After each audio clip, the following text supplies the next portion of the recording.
In this next video, what I want to do is just show you that the text field that we just talked about in the previous video doesn't just have to be for text or strings. It can also take in numbers as well. And the reason it can do that is because it can take on what's called a formatter. So we're not going to get into a bunch of different formatters in this video, but I do want to show you just an easy way to allow a text field to take a number rather than a string. So here we have our text field that we left off with before. And what I'm going to do is I'm going to delete this, and we're going to start our text field again. And the reason I'm doing that is because I want you to see some of the other completions that we have here. So right here, we see that we have a title with a value and a formatter. And notice how they renamed it. Here it said text because it was a binding string. Is a value variable, so that's the name of the parameter coming in, and it's saying a binding on some type T. That's related to generics. Again, you don't need to worry about that, but the key thing here is that it has formatter as a parameter.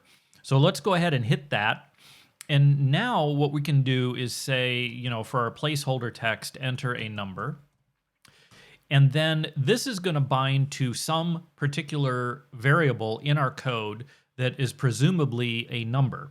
So right now our input was taking on a string. Why don't we change that to be, let's say, an integer, so int, and we'll give it a default value of 0. So now this binding variable here, remember it's going to start with a $sign because it has to take data going in and coming back. It's not just one direction. So we're going to say $input. And then I'm going to tab over here to the formatter, and I'm going to put in a number formatter. And I'm going to just do that with open and close paren. And now I've actually created, if I do a command B for build, I've actually created a new text field that should have some placeholder text which says enter a number, and then we'll actually return a number, an integer number that goes into this input variable. Now you notice we still have an error here now, and that's because the text view itself wants a string. It doesn't expect a number.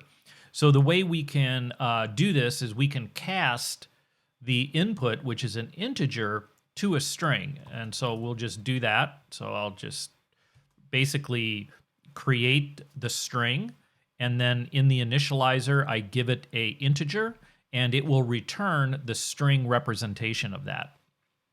So if I command B to make sure we have a good build, which we do, I'm going to go over here and click on try again. We should see basically our text, which has the 0 in here, and we have our text that's actually going to be showing what number we've typed. So if I click inside here, and actually if I backspace over that 0, I actually now get the placeholder text. So that 0 is coming from the fact that this variable here was set to 0. So if I type in 23 here and hit enter, that notice that now that formatter ran right when I hit enter. It's not formatting it as I'm typing. It's only doing it right at the end. And when it does, the input variable got set to a 23, and then that 23 is printing out.